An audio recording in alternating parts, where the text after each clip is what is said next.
अस्सलाम वालेकुम नाज़रीन, प्रोग्राम फ़र्द जुर्म के साथ मैं हूं आपका मेज़बान फ़याज़ मलिक। फ़र्द जुर्म की टीम मौजूद है रोशनियों के शहर कराची में। शहर कराची जिसमें स्ट्रीट क्राइम एक जिन की सूरत इख्तियार कर गया है, एक ऐसे जिन की सूरत में जो कि किसी के काबू में नहीं आ रहा। इसमें कोई शक नहीं कि स्ट्रीट क्राइम को मुकम्मल तौर पर ख़त्म तो नहीं किया जा सकता, लेकिन इस जराइम में मुलविस अनासर को लगाम तो डाली जा सकती है। इस शहर में बढ़ते हुए स्ट्रीट क्राइम को कैसे काबू में लाया जा सकता है, इस हवाले से हम बात करेंगे शहरियों से भी, माहिर नफ्सियात से भी और इस शहर के पुलिस अफसरान से भी। आइए हमारे साथ।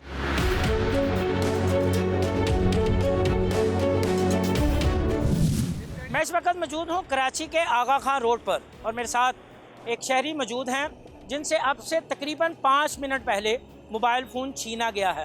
वो क्या कहते हैं उन्हीं से पूछते हैं। क्या नाम है आपका? अयाज ताज। हयात, क्या हुआ, कैसे वारदात हुई? देखिए, मैं अपने दोस्त से मिलने आया था। आगा खान हॉस्पिटल, डॉक्टर है, मैं भी डॉक्टर हूँ।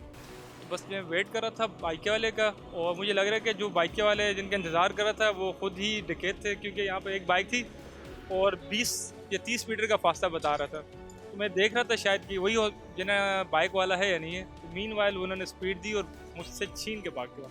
अच्छा, पहले भी कभी आपके साथ वारदात हुई? नहीं, पहले से पहले कभी नहीं, ज़िंदगी में पहली बार वारदात हुई मेरे साथ। क्या समझते हैं किस तरह इन वारदातों को रोका जा सकता है?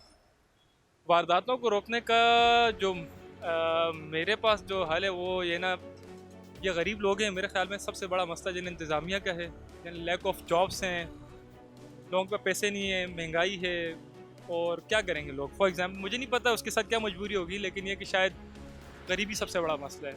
जब से ये पाकिस्तान बना है तो हमारे बस मुल्क की किस्मत यही है कि कोई ना कोई किसी रूप में आ जाता है, कोई मुल्क को लूटता है, कोई अवाम को लूटता है। बस अल्लाह करे कोई ऐसा लीडर आ जाए कि हमारे मुल्क और कौम के लिए अच्छा हो, ये अमन हो। जब 2014 की जब नवाज शरीफ की गवर्नमेंट थी, अमन था, मैं रिक्शा चलाता था, अल्लाह गवाह है, दिन रात रिक्शा चलाते थे, किसी की मजाल नहीं है जो कोई इधर या कहीं भी कराची के हर कोने में, ये तब गाड़ी नया था। बिल्कुल एहसास नहीं है। रोज़ाना वारदातें हो रही हैं, सैकड़ों नहीं हज़ारों वारदातें हो रही हैं, और इन वारदातों की रोकथाम के लिए पुलिस को ज़बानी जमा खर्च करने की बजाय अमली तौर पर इक़दामात करने होंगे।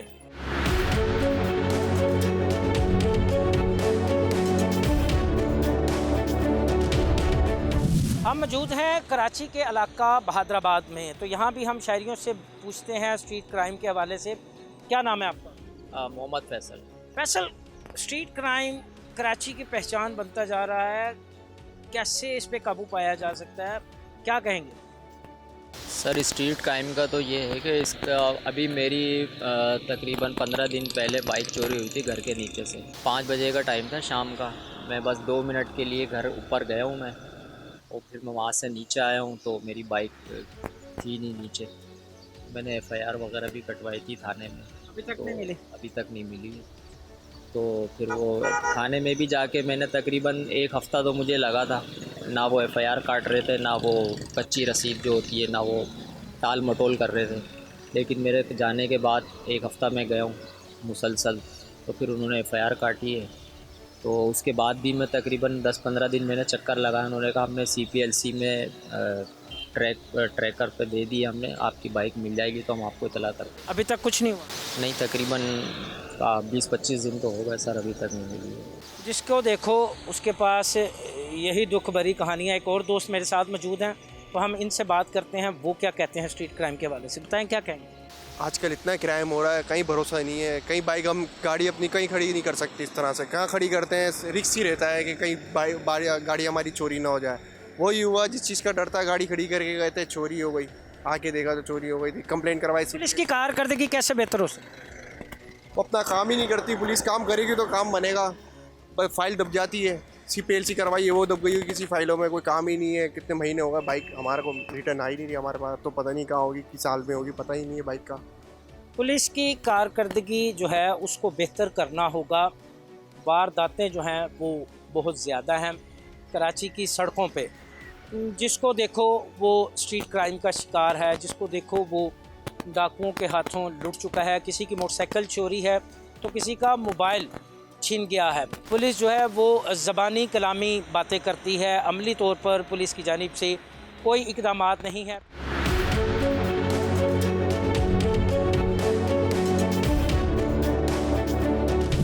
कराची के स्ट्रीट क्राइम को ख़त्म करने के लिए पुलिस की जानिब से किए जाने वाले दावों में कितनी हकीकत है, इस बारे में हम बात करेंगे सीनियर सहाफ़ी मोहम्मद इमरान अहमद से, जो कि ब्यूरो चीफ GNN कराची भी हैं। सर बहुत शुक्रिया, आपने अपना कीमती टाइम दिया। सर, कराची में स्ट्रीट क्राइम हो या पॉलिटिक्स हो, आपकी गहरी नज़र है, शहर कायद को किसकी नज़र खा गई? क्यों ये स्ट्रीट क्रिमिनल पुलिस के काबू नहीं आ रहे? देखें, ये कोई एक आध दिन में सारी चीज़ें नहीं हुई हैं। ये बहुत तवील एक बेकायदगियाँ, लाकानूनियत और कराची को नज़रअंदाज करने का शाखसाना है जो आज कराची के शहरी ज़्यादा भुगत रहे हैं।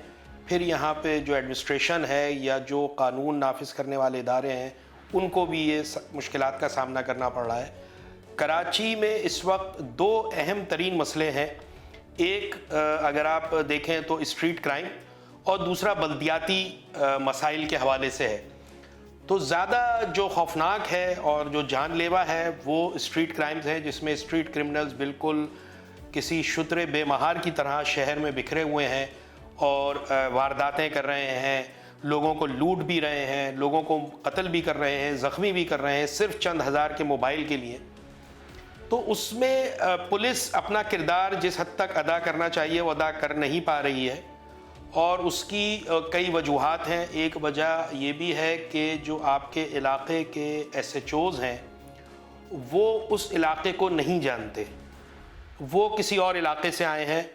तो मैं ये समझता हूँ कि जो थाने हैं उसमें मुकामी तौर पे जो इलाके को, शहर को जानते हैं वो SHOs लगने चाहिए। दूसरे, उनका रिकॉर्ड जो है वो देख के उनको लगाने चाहिए। आपके कोशिश की है जो हमारे एडिशनल IG हैं खादिम रिन साहब, उन्होंने इंटरव्यूज़ खुद किए, उसके बाद उन्होंने तैनात किया है और उम्मीद हम कर रहे हैं अच्छे रिज़ल्ट आएंगे।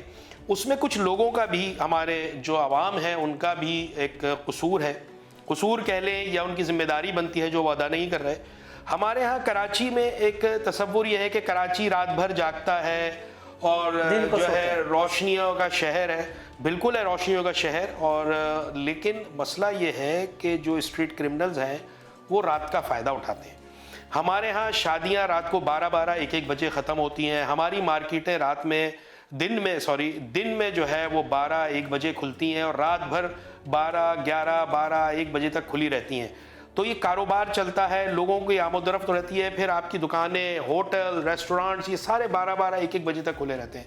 इसमें हमें डिसिप्लिन लाना पड़ेगा और इसमें जिस तरह हमने डिसिप्लिन लाए कोरोना के दिनों में, जो पुलिस थी और एडमिनिस्ट्रेशन थी उसने लोगों को पाबंद किया और पाबंदी लगी, फिर उसमें हमारे एक मसला हल नहीं होगा, हमारे कई मसाइल हल होंगे। हमारी बिजली भी बचेगी, हमारा ट्रैफिक भी एक रवा होगा और हमारे क्राइम्स भी। अच्छा सर, बिजली की आपने बात की, शहर की बेशतर सड़कें अंधेरे में डूबी हैं और उन्हीं सड़कों पर क्रिमिनल जो हैं वो वारदात कर रहे हैं, वहाँ पर वारदातों का तसलसल ज़्यादा देखने में आ रहा है। आप क्या कहते हैं इसमें? देखिए, इसमें कोई दूसरी राय नहीं है। जो अंधेरा है वो जराइम पेशा अफराद के लिए बड़ा आइडियल माहौल होता है अंधेरे का। तो कराची की आपने बिल्कुल दुरुस्त कहा, कराची के जो मेन शाहराएँ हैं, पुल हैं, फ्लाईओवर्स हैं, गलियाँ हैं, महल्ले हैं, उनमें स्ट्रीट लाइट्स अगर हैं भी तो बहुत कम है और वो अंधेरा हो जाता है मगरिब के बाद। तो वो बड़ा उनके लिए एक आइडियल माहौल होता है लोगों को लूट मार करने का। ये गलियाँ महल्ले तो आप एक तरफ रखें, जो आपकी मेन शाहराएँ हैं, शाहराए फैसल है, राशिद मिन्हास रोड है, शाहराए पाकिस्तान है, शहीद मिल्लत रोड है, इस तरह की बहुत सी ऐसी मेन शाहराएँ हैं जो रात के वक्त जिनमें बुक्का नूर बनी हुई होनी चाहिए, जहाँ रोशनी होनी चाहिए, वहाँ अंधेरा फैला हुआ होता है। ये बड़ी बदकिस्मती की बात है। तो इसके लिए फिर वही बल्दियाती सिस्टम आएगा जिसको इसको सही करना है। उसमें भी एक क्राइम का पहलू है। जो ये हमारे नशे के आदी अफराद हैं, इन्होंने बड़े तवातुर से जो केबल्स हैं स्ट्रीट लाइट्स के, वो काटने शुरू कर दिए हैं। वो चंद रुपए के तांबे के लिए पूरी स्ट्रीट लाइट जो है उसको बंद कर देते हैं, उसके केबल काट के सरिये काट रहे हैं। कौन रोकेगा इन्हें सर? देखिए, इसमें मुश्तरका कोशिशें होंगी, आवाम और पुलिस मिलके इस चीज़ पे कंट्रोल कर सकते हैं। आवाम को चाहिए वो जिम्मेदारी अदा करे। कोई मशकूक चीज़ नज़र आती है, कोई मशकूक सरगर्मी नज़र आती है, कोई मशकूक अफराद नज़र आते हैं इलाके में, महल्ले में, तो वो पुलिस को इत्तला करें या रेंजर्स को इत्तला करें। उनके पास हमें नंबर भी दिए हुए हैं, सब कुछ है।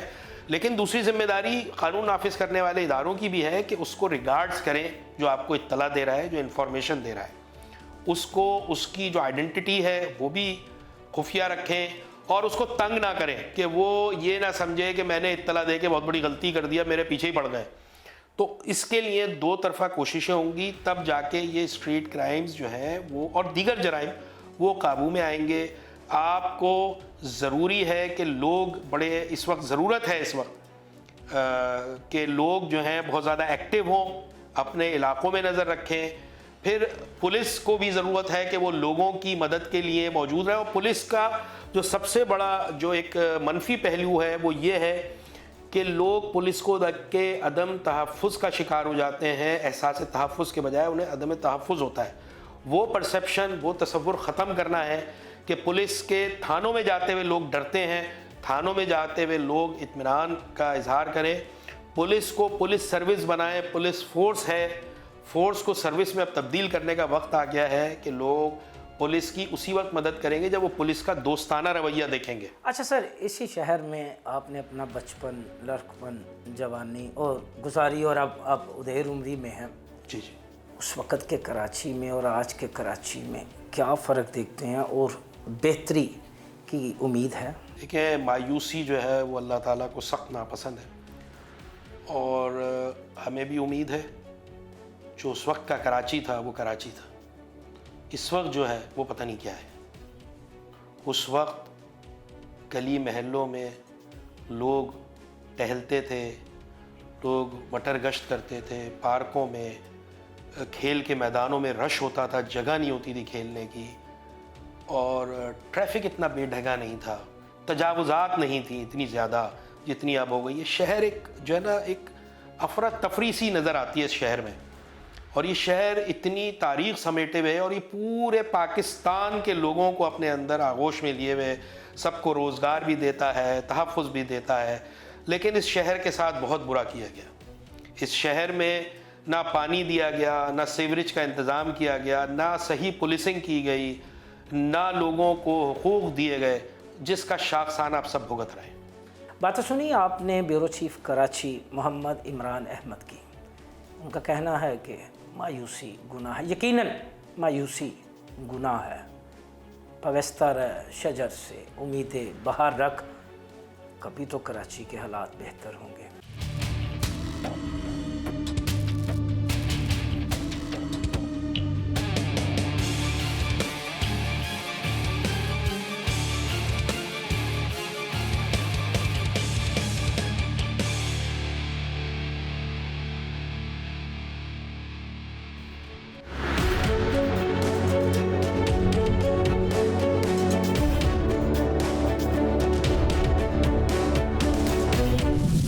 शहर कराची की सड़कों पर स्ट्रीट क्राइम की वारदातों के पीछे क्या अवामिल हैं? वारदातें करने वाले क्या सोचकर वारदात कर रहे हैं और वारदात का शिकार बनने वाला शहरी किस करब से गुज़रता है? इस बारे में हम बात करेंगे माहिर नफ्सियात डॉक्टर आमिर हफीज़ से। सर, बहुत शुक्रिया, आपने अपना कीमती टाइम दिया। रोशनियों का शहर कराची जी स्ट्रीट क्राइम की आमाजगाह बन गया है, क्या वजह है? किस जानिब लोग जा रहे हैं? क्यों वारदातें हो रही हैं? क्या सोच है इस माशरे की? बहुत शुक्रिया, आपने बड़ी करेजियसली इस टॉपिक पे बात करने की जो है वो कोशिश की। बड़ा अहम टॉपिक है और ये इतना सिंपल नहीं है जितना कि हम इसको समझते हैं। जनरली स्पीकिंग हम बात करते हैं एक ट्रायंगल की सारी ना, कि तीन चीज़ें बड़ी डायरेक्टली रिलेटेड हैं, उनका रिलेशनशिप है एक दूसरे के साथ, पावर्टी, ड्रग्स और crime. But this phenomena is not that simple. It is very multifactorial. बहुत सारी इसकी रीज़न जो हैं वो सामने जो है वो आती हैं। पॉवर्टी के अब अपनी रीज़न्स हैं। जब हम ड्रग्स की बात करते हैं तो उसकी तरफ जाने की अपनी जो है वो रीज़न है, तो अल्टीमेटली फिर जो रिज़ल्ट है क्राइम की सूरत में और जो भी नेगेटिव कॉन्सिक्वेंसेस हैं, चाहे वो कि जो कर रहा है या वो जिसके साथ हो रहा है, दोनों ही को कॉन्सिक्वेंसेस का सामना जो है वो करना पड़ता है और दोनों ही की अपनी physical, psychological, emotional, social reason जो हैं। बात अगर हम जो है वो करते हैं तो बहुत अगर स्टार्ट से हम बात करें तो जो परवरिश जो हमारी फैमिली ऑफ ओरिजिन जो है उसका बड़ा अहम रोल जो है वो बच्चों की तरबियत में, उसका जो करैक्टर रोल है बड़ा इंपॉर्टेंट जो है वो होता है सारा, कि बच्चा किस माहौल में परवरिश जो है वो पाता है, दुनिया में आता है इसमें, और उसके माँ बाप जिस तरह से उसको वेलकम करते हैं नहीं करते, उसको कितनी तवज्जो देते हैं नहीं देते, उसका कितना ख्याल रखते हैं नहीं रखते। सिर्फ फिज़िकल नीड्स नहीं है, बच्चों की बड़ी इमोशनल और साइकोलॉजिकल नीड्स भी जो है वो होती हैं। सो अगर अनलकीली ऐसे बच्चे के किसी ऐसे माहौल में जो है जिनकी परवरिश जो होती है जहाँ पर उनके वालिदैन इनफ उनको तवज्जो नहीं दे पाते और उनकी उन जायज़ अहम जो ज़रूरियात जिनका ताल्लुक़ सर्वाइवल के साथ है वो प्रोवाइड नहीं कर पाते, तो वो उस माहौल से मिलने वाला जो भी उनको एक क्या कहेंगे जो इम्पैक्ट है इमोशनल उसका, चाहे वो किसी अब्यूज़ की सूरत में मिल रहा है, चाहे किसी ट्रॉमा की सूरत में जो है वो मिल रहा है, किसी क्रिटिकल कमेंट्स की सूरत में जो है वो मिल रहा है, या किसी निगलेक्ट की सूरत में जो है वो मिल रहा है। इस माहौल में परवरिश पाने वाला जो बच्चा है वो सारी चीज़ें जो वो ऑब्ज़र्व करता है, उसके पास वोकैबुलरी तो शायद ना हो लेकिन वो सारी चीज़ें उसके अंदर सप्रेस होती चली जाती। अच्छा डॉक्टर साहब, एक तो वो अवामिल हो गए, वो बच्चे हो गए या वो क्रिमिनल हो गए कि जिनकी ज़रूरियात पूरी नहीं हुई, जिनकी ख्वाहिशें पूरी नहीं हुई, तो उन्होंने ख़ुद को जराइम की दुनिया में धकेल लिया, रातों रात अमीर बनने की कोशिश की। मगर उनके बारे में आप क्या कहेंगे जो खाते पीते घराने से हैं, जिनकी तमाम ख्वाहिशें पूरी भी हुई मगर इसके बावजूद वो जुर्म की दुनिया में जो है वो दाखिल हो गए, वारदातें कर रहे हैं? वेल देखिए, रीज़न्स सिर्फ जैसे मैंने कहा कि वैसे तो हम ट्रायंगल की बात जो है वो करते हैं, लेकिन ये जो अभी थोड़ी सी चीज़ें मैंने आपको जो है वो बताई, तो ज़रूरी नहीं कि जो रिच फैमिली से ताल्लुक़ है, जो फाइनेंशियली स्टेबल है, उनको बड़ी भरपूर तवज्जो मिलती है और उनका कोई ट्रॉमेटिक उनका चाइल्डहुड नहीं है या कोई भी उनके साथ कोई ट्रॉमा जो है वो नहीं गुजरता, उनके साथ भी ट्रॉमा जो है वो गुजरता है। ये तो चंद एक चीज़ें हैं। हम बात कर रहे थे आहिस्ता आहिस्ता जब हम आगे की तरफ जाते हैं, तो जब हम टीन एज की तरफ जो है वो जाते हैं तो वहाँ के अवामिल कुछ और नोयत के जो है वो होते हैं। आजकल जब सोशल मीडिया आपको पता है कि क्या क्या थ्रिल वो क्रिएट जो है वो करता है, और जो क्यूरियोसिटी उस टीन एजर्स के जहन में जो है वो होती है, और जो एनवायरनमेंटल इन्फ्लुएंसेस हैं हमारे इर्द गिर्द, देखना लोगों को इतनी जल्दी आगे की तरफ बढ़ना, तरक्की करना, पैसा, गाड़ियाँ, ये वो सब कुछ, ये जो सेंस ऑफ फ्रस्ट्रेशन क्रिएट करती है ना उसके अंदर, तो ये सारे अवामिल मिलते हैं। It's a combination. हम किसी एक सिंगल फैक्टर को अगर सामने रखेंगे तो शायद हम इस चीज़ को प्रॉपरली एनालाइज ना कर पाएँ, लेकिन जब बहुत सारे फैक्टर्स दरम्यान में मिलते हैं, चाहे वो फैमिलियल है, फैमिली से उसका ताल्लुक है, एनवायरनमेंटल है, और वो इमोशनल इमेच्योरिटी फेज है जिसमें से बच्चा अपनी एडोलेसेंस में से जो है वो गुजर रहा है। और यहाँ अनदर इंपॉर्टेंट फिनोमेना जो एनवायरनमेंटल इन्फ्लुएंसेस होते हैं, जो पीयर एक प्रेशर है या जो पीयर ग्रुप है जिसके साथ वो बिलोंग कर रहा है, फिर माशरे में होने वाली जो भी नाहमवारियाँ हैं, नाइंसाफ़ियाँ हैं, अवेलेबिलिटी है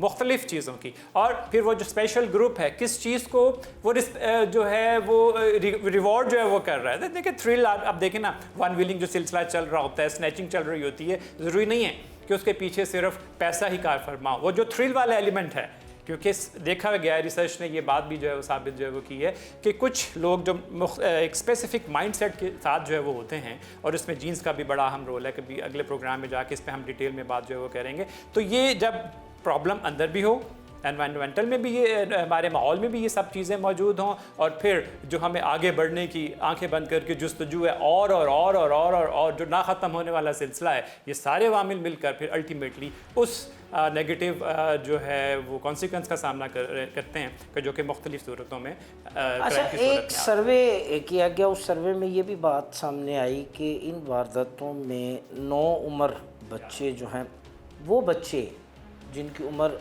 17 साल 16 साल के करीब है और वो ड्रग यूज़ करते हैं, वो बच्चे इन्वॉल्व हैं, और दौरान वारदात वो फायर मारने से भी दरेग नहीं करते। Very true. क्या वजूहात? Very true. ड्रग्स, और अभी जैसे मैंने अभी ट्रायंगल की बात की, मुझे लगता है अल्टीमेटली हम उसी की तरफ रेफर जो है वो करते हैं चीज़ों को। बड़ा इंपॉर्टेंट लिंक है, 2-3 रीजंस हैं, डायरेक्टली रिलेशनशिप है ड्रग्स और क्राइम के साथ। नंबर 1, ड्रग्स ऐसा एक कंड्यूसिव एनवायरनमेंट क्रिएट करते हैं ब्रेन के अंदर, क्योंकि हाल जैसे डिफरेंट डिसऑर्डर्स होते हैं, प्रॉब्लम्स होते हैं। अगर हम फिज़िकल एक थ्योरी को सामने रखें, मेडिकल थ्योरी को सामने जो है वो रखें, तो जो उसके इफ़ेक्ट्स हैं ड्रग्स के, डायरेक्टली उसका लिंक है ब्रेन के साथ। जो भी वो हाई फील करते हैं, जो भी इमोशनल चेंजेस उनके अंदर जो है वो आती हैं, फिजिकल चेंजेस उनके अंदर जो है वो आती हैं, वो सारी की सारी उसका ताल्लुक हमारे ब्रेन के साथ है। सो ड्रग्स का जो इफ़ेक्ट्स हैं हमारे दिमाग के ऊपर, वो ऐसा एक कंड्यूसिव एनवायरनमेंट क्रिएट करते हैं कि जो उनके अंदर एक एग्रेसिव और वायलेंट बिहेवियर की तरफ उनको जो है वो लेकर जाता है। स्पेशली वो जो इनहिबिशंस होती हैं, नॉर्मल बच्चा जिसने कभी ड्रग्स जो है वो नहीं ली, तो अल्टीमेटली अगर वो ड्रग्स लेता है तो नॉर्मल बच्चा तो सोचेगा पहले 10 दफ़ा कि मुझे ये काम करना है या नहीं करना, यार इसका कॉन्सिक्वेंस ये होगा, अगर मैं करूँगा तो मैं पकड़ा भी जा सकता हूँ, जेल भी जा सकता हूँ, इधर भी। लेकिन जब कोई ड्रग्स लेता है तो जो इंपॉर्टेंट फिनोमेना सामने जो है वो आता है, वो ये जो इनहिबिशंस है, ये जो डर और खौफ है, ये ख़त्म कर देता है और उसके अंदर एक फॉल्स कॉन्फिडेंस क्रिएट करता है, लेट्स डू इट यार, देखते हैं, जो भी जो है वो होता है। तो ये एक माइंड का, ब्रेन का जो उसका फिजिकल फिनोमेना है वो क्रिएट कर रहा है, वो एक ग्राउंड जो है वो हमवार जो है वो कर रहा है। उसके साथ साथ जब वो इन एक्टिविटीज़ में इन्वॉल्व हो गया, ड्रग्स में फॉर एग्जांपल हम बात उसकी जो है वो कर रहे हैं, जब उसमें वो इन्वॉल्व हो गया तो with the passage of time now he needs money. ठीक है, क्यों चाहिए? कि जो ड्रग सीकिंग बिहेवियर है, ड्रग्स ना लेने पर उसकी जो भी कंडीशन जो है वो होती है, now he just want to take drugs. अच्छा, इन वारदातों के हवाले से जब हमारी शहरियों से बात हुई तो खासा गम गुस्सा उनमें पाया जाता है, अदम तहफ़्फ़ुज़ का एहसास है बड़ा। आपने देखा होगा गुज़श्ता दिनों कोई ऐसे वाक़यात भी हुए कि जब ये स्ट्रीट क्रिमिनल उनके हत्थे चढ़े तो शहरियों उन्होंने बदतरीन तशद्दुद का भी निशाना बनाया। ऐसे कौन से अवामिल हैं, क्या वजूहात हैं, कैसे इनसे शहरियों को बचाया जा सकता है? देखिए, मेरा ख़्याल है कि इसमें बहुत इंपॉर्टेंट रीज़न इनसिक्योर फील करते हैं ना। नंबर 1 वो इनसिक्योर फील करते हैं, और नंबर 2 उनको लगता है कि इनजस्टिस है यहाँ पर, उनको लगता है कि कोई भी पूछने वाला यहाँ पर जो है वो नहीं है। अगर ये सारी फैक्टर्स वहाँ पर मौजूद हैं हमारे माशरे में तो दे फील सिक्योर। और रिपीटेडली अगर उनको ऐसे सिलसिला लगता है कि कोई जुर्म होता है हमारे माशरे में, वो पकड़ा जाता है, उसको कॉन्सिक्वेंस का सामना करना पड़ता है, जो भी स्ट्रिक्ट हमारा लॉ के मुतालिक जो भी चीज़ें, सो वो अगर उस चेन में से गुजरता है तो वो फील करते हैं सिक्योर। लेकिन जब रिपीटेडली ऐसा हो कि जो जुर्म जराइम में मुलव्विस लोग हैं, जो भी हमारा एनवायरनमेंट है, अगर वो उस मंतकी अंजाम तक नहीं पहुँचते, और ऐसा एक दफ़ा नहीं, ऐसा बार बार जो है वो होता है सारा, तो लामहला with the passage of time जब वो ऑब्जर्व करते हैं उन्हीं को कॉन्सिक्वेंसेस का सामना करना पड़ता है। जो लोग इसमें से गुजरते हैं, जिस पेन में से वो गुजरते हैं, हम तो उसका अंदाज़ा नहीं लगा सकते, चाहे वो फिजिकल है या इमोशनल है। जब वो जाते हैं हमारे मुतल्लिका इदारों के पास और वहाँ पर जाके जिन जिन हालात का उनको सामना करना जो है वो पड़ता है, तो बजाय, आपको पता है ना, बहुत कम रजिस्टर जो होते हैं केसेस जो भी क्राइम हमारे इनसे इंसानी नफ्सियात पे क्या असर पड़ता है? सो आप देखें ना, जब हम इनसिक्योरिटी की बात जो है वो करते हैं तो insecurity itself leads to so many psychological issues.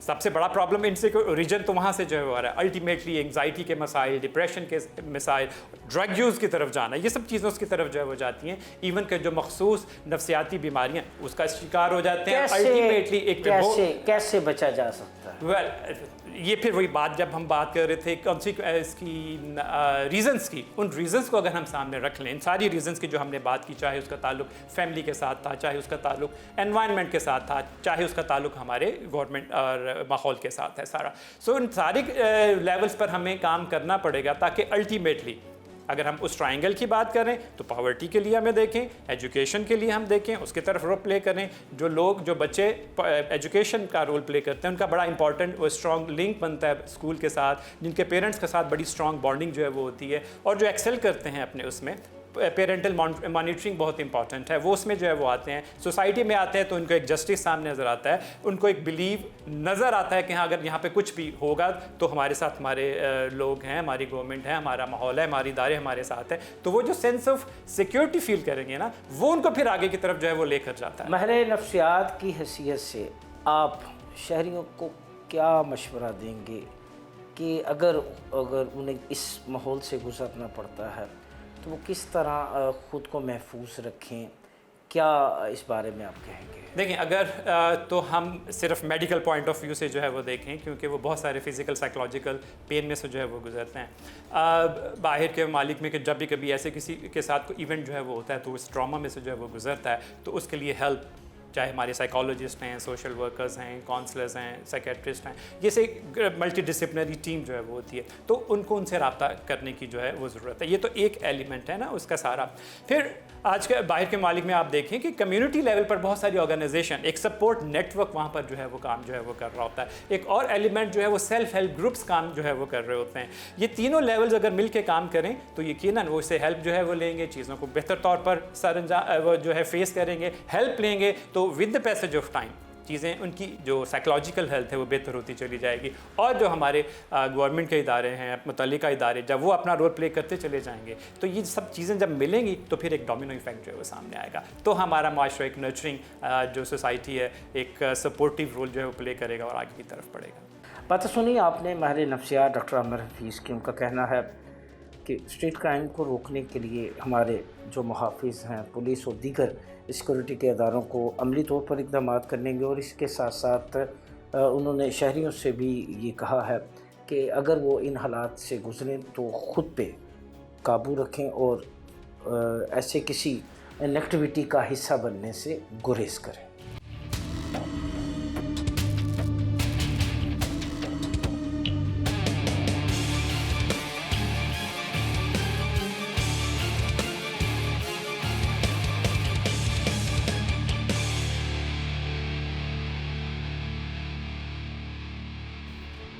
Street crime को कंट्रोल करने के लिए कराची पुलिस क्या इक़दाम कर रही है, ये जानने के लिए अब हमने रुख किया है कराची पुलिस के ऑफ़िस में, जहां हम CCPO कराची से इस हवाले से पूछेंगे कि शहरियों को स्ट्रीट क्राइम समेत दीगर संगीन जराइम से महफूज रखने के लिए वो क्या इक़दाम कर रहे हैं।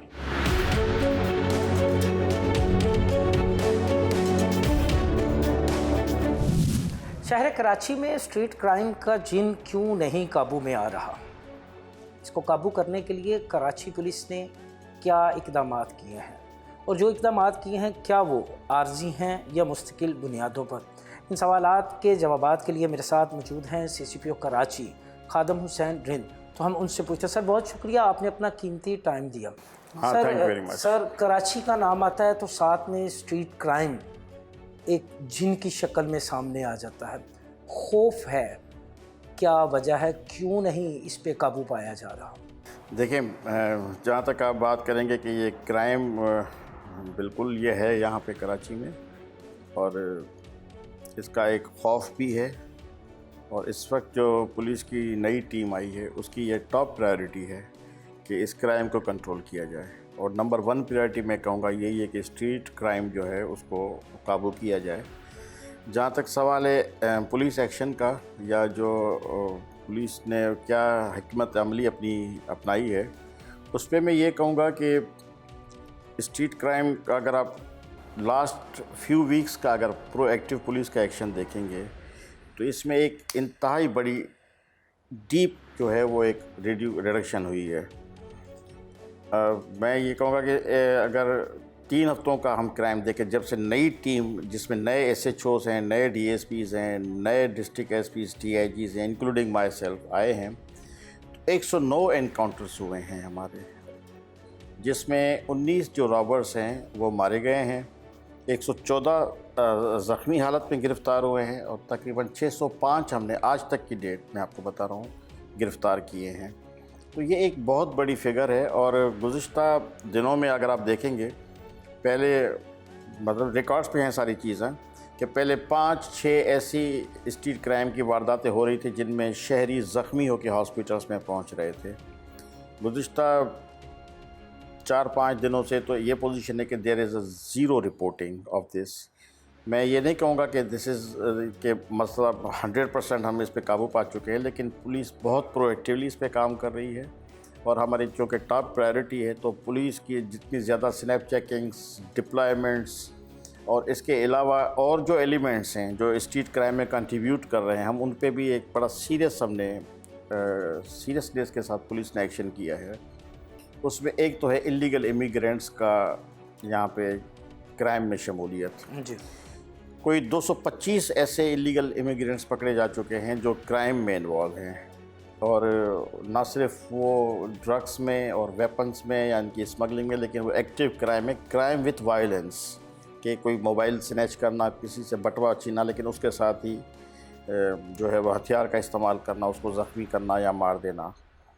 तो उन पे भी बहुत सख्त एक्शन हुआ है। अराउंड कोई 700 प्लस उसमें जो है इलीगल इमिग्रेंट्स को यहाँ से हमने उन पे केसेस दाखिल किए हैं।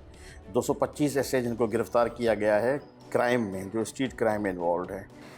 तो आई होप कि बहुत जल्द हम इस पोजीशन में होंगे कि इस जिनको कम्प्लीटली काबू कर लें। अच्छा सर, अगर स्ट्रीट क्राइम की वारदातों का जायज़ा लिया जाए तो इसमें एक तसलसल ऐसे एलिमेंट का भी है जो कि ड्रग इस्तेमाल करता है। वो क्रिमिनल जो हैं वो ड्रग के नशे में वारदात करते हैं, फिर उसके बाद दौरान वारदात वो फायर मारने से भी दरेख नहीं करते। Fully agreed. मैं ये कहूँगा कि 50% जो क्राइम हो रहा है उसमें ड्रग एडिक्ट्स हैं, जिनका नशा कम होता है या जिनको नशे की ज़रूरत होती है, कोई ड्रग लेनी होती है, तो वो ये क्राइम कर रहे हैं। यहाँ पे ये भी देखा गया कि ऐसे लोग भी हैं जिनके पास हथियार होते हैं, जो किराए पे कहें या फैसिलिटेटर्स कहें, उनको देते हैं, वो अपना क्राइम करते हैं। ऐसे लोग भी पकड़े गए हैं और आज ही होपफुली शाम तक हम एक बहुत बड़ा केस जो है वो अनर्थ भी करेंगे, जिसमें पता चलेगा कि एक बहुत हाई प्रोफाइल यहाँ पे किलिंग हुई है। उसमें भी जो है वो स्ट्रीट क्रिमिनल्स ही थे जिन्होंने ये काम किया, और उनको भी हथियार किसी और ने दिया था। तो डेफिनेटली ये जो ड्रग्स का मामला है ये बड़ा कॉम्प्लिकेटेड है। इसमें ये लोग स्ट्रीट क्राइम में इन्वॉल्व है। मैंने जैसे बताया कि 50% लोग ऐसे हैं। इनकी ना सिर्फ इन पे एक्शन की ज़रूरत है, लेकिन इसके साथ साथ जो ड्रग की सप्लाई है, जो नारकोटिक्स की सप्लाई है शहर में, उसको बड़ा सीरियसली देखना पड़ेगा। नॉट ओनली ये कि स्ट्रीट क्राइम में, लेकिन अनफॉर्चुनेटली एजुकेशनल इंस्टीट्यूशंस में भी इसकी पेनिट्रेशन हुई है कराची में। तो उन पे जब एक्शन होगा तो उसके साथ भी जो ड्रग्स यूज़ कर रहे हैं, गिरफ़्तारी उनका सिर्फ वाहिद हल नहीं है। उनकी ट्रीटमेंट और उनकी रिहेबिलिटेशन, इस पे भी हम काम कर रहे हैं। कराची पुलिस के 5 ऐसे सेंटर्स हैं जो रिहेबिलिटेशन का काम कर रहे हैं। उनको भी हम रीऑर्गेनाइज़ कर रहे हैं, उनको भी हम ज़्यादा इफ़ेक्टिवली उससे काम लेंगे। तो ऐसे लोगों को अगर हम पकड़ेंगे तो उसमें से कुछ तो ऐसे जो सीरियस क्राइम्स में होते हैं, तो definitely they will face the trials and courts. लेकिन अदरवाइज़ इनकी ट्रीटमेंट और इनकी रिहेबिलिटेशन जब तक वो नहीं होगी तो ये सिस्टम में दोबारा इस क्राइम में होंगे या इसमें शामिल होते रहेंगे। अच्छा सर, गुज़िश्ता दिनों लिस्टें बनाई गई थी मंशियात फरोशों की, उनकी गिरफ्तारी के हवाले से क्या कोई कामयाबी? बिल्कुल 50% तक तकरीबन उसमें हम लोगों ने काम अभी तक कर लिया है, लेकिन 50% काम उसमें अभी तक रहता है। और उसमें बहुत ऐसे नाम हैं जिन पे एक्शन होगा। इसमें देखें, कराची वो शहर है जहाँ पे कोई भी ड्रग अपने तौर पे कल्टीवेट भी नहीं होती, ना ही जो है वो सिंथेटिक ड्रग्स यहाँ पे बनती हैं। सारी स्मगल होकर हमारे पास आती हैं। आपको पता है कि बड़ा प्रॉब्लम रहा है हमारा नेबरिंग कंट्री के साथ। तो इसमें बहुत बड़े एक एक्शन की ज़रूरत है। इमीडिएटली तो हमने इस पर कंट्रोल करना है कि इमीडिएटली जो स्ट्रीट क्राइम है उसको हम रोकें, लेकिन इसके साथ साथ साइमल्टेनियसली ये जो बाकी एलिमेंट्स जो इसके पैरामीटर्स होते हैं कि उसकी स्मगलिंग हो रही है, इवन वेपन्स की स्मगलिंग हो रही है, तो दहशतगर्दी के वाक़े होते हैं हमारे पास, उसमें आप लोग देखें तो ट्रेसेस हमारे बाहर तक भी जाते हैं। ये बहुत बड़े काम की ज़रूरत है, लेकिन proactive policing, dedication and commitment, मैं ये समझता हूँ कि इसके साथ अगर पुलिस काम करेगी तो कोई बहुत बड़ा चैलेंज नहीं है।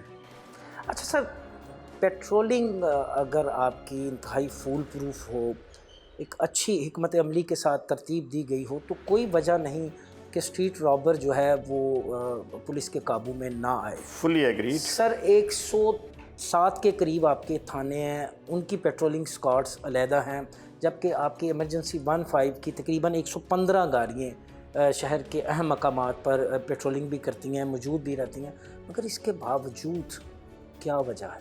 वजह उसकी ये है कि पुलिस जो फुली यूटिलाइज नहीं हो रही, जो पुलिस का काम है।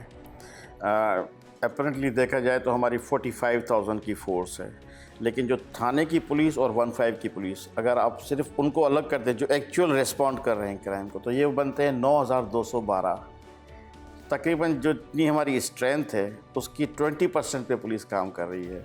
सिक्योरिटीज़ की ड्यूटी हैं, गार्ड्स की ड्यूटीज़ हैं, ट्रैफिक की ड्यूटीज़ हैं, वीआईपी ड्यूटीज़ हैं, ये सारी अलग पुलिस वहाँ पे काम कर रही है। तो जब आप 45,000 फोर्स देखेंगे फिर तो आप समझेंगे कि शायद बहुत बड़ी फोर्स है, लेकिन जो क्राइम फाइटिंग वाली फोर्स है that is only 20% of this is one of the main reasons. एक तो जो शॉर्टेज है उसकी ज़रूरत है। मैं आपको एक बात यहाँ पे बता दूँ कि पर कैपिटा जो पुलिस फोर्स हमारी डिप्लॉयमेंट है, जो पुलिस रूल्स हैं आज से 90 साल पहले जो अंग्रेज़ ने बनाए थे, उसमें 450 आदमियों पे एक सिपाही तैनात होता था।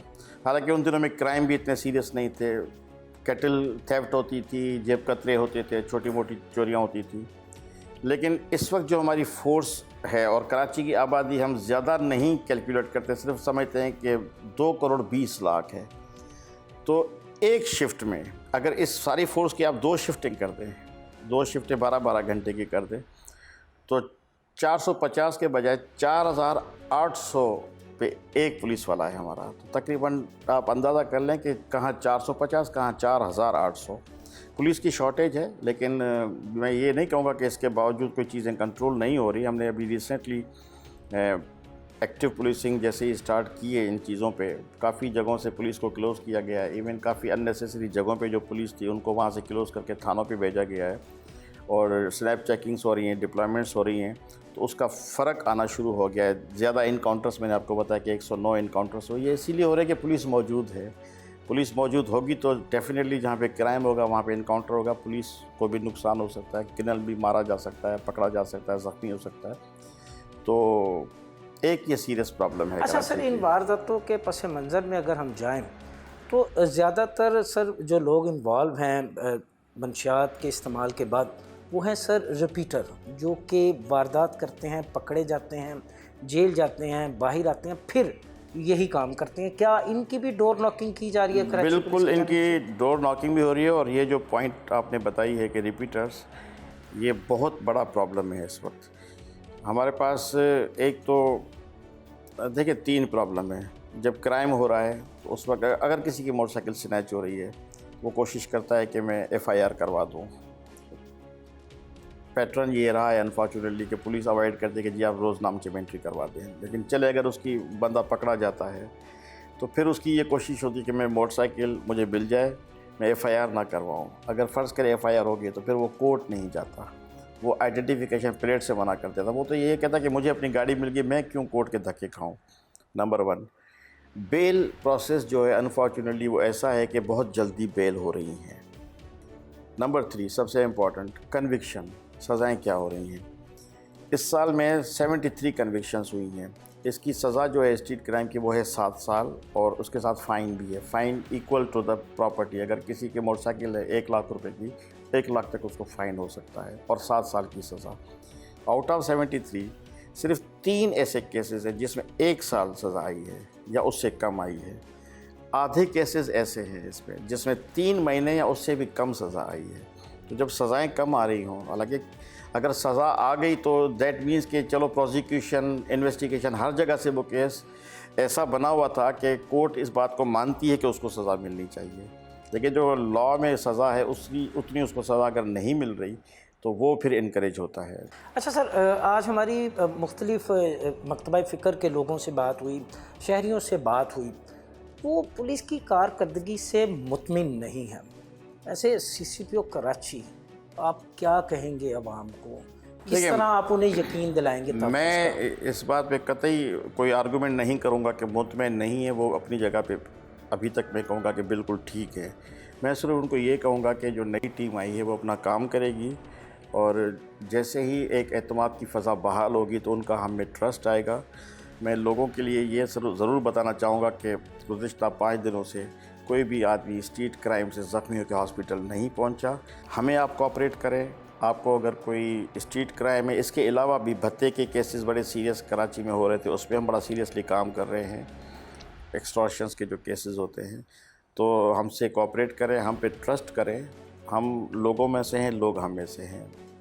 ये हमारी ज़िम्मेदारी है, हमारी ड्यूटी है कि हम उनको एक न सिर्फ प्रोटेक्ट करें लेकिन एक सेंस ऑफ सिक्योरिटी भी उनमें पैदा करें। हम अपनी कोशिश कर रहे हैं। हमें मेरी अपील है कि लोग भी हमसे कोऑपरेट करें। जहाँ ज़रूरत हो वहाँ पे आइडेंटिफाई करें, जहाँ ज़रूरत हो वहाँ पे FIR करवाएं। आपने देखा होगा कल एक TV पे एक वीडियो वायरल हुई थी कि फाहशी कर रहा है एक नौजवान। अब ये तो खैर एक जहनी मरीज़ है जो भी ये काम कर रहा है और उसके लिए हमने FIR भी दाखिल की है। लेकिन क्या पूरे रोड पे जब वो ये हरकत करता हुआ जा रहा है तो उसको सैकड़ों हज़ारों लोगों ने देखा होगा। कोई एक आदमी भी हमें ऐसा नहीं मिल रहा जो उस मोटरसाइकिल का हमें नंबर बता दे। या कहीं तो जाके उसने गाड़ी रोकी होगी, कोई तो उसको पहचानता होगा। आप लोगों के लिए मेरी ये रिक्वेस्ट है कि आप हमारे साथ कोऑपरेट करें। पुलिस आपकी है और पुलिस आपकी तहफ़्फ़ुज़ के लिए, आपकी सिक्योरिटी के लिए अवेलेबल है।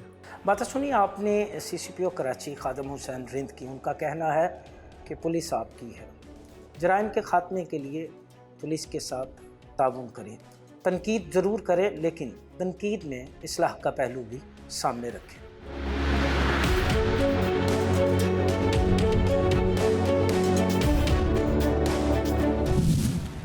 जुर्म का होना कोई बड़ी बात नहीं है, हाँ जुर्म का ट्रेस होना बहुत बड़ी बात है। स्ट्रीट क्राइम को कंट्रोल करने के लिए ज़बानी जमा खर्च की बजाय कराची पुलिस को अमली तौर पर इक़दामात करने होंगे। यहाँ प्रोग्राम फ़र्द जुर्म का वक्त ख़त्म हुआ चाहता है। अगले हफ्ते जुर्म की नई दास्तान के साथ दोबारा आपकी खिदमत में हाजिर होंगे। तब तक के लिए मुझे और मेरी टीम को इजाज़त दीजिए। अल्लाह हाफिज़।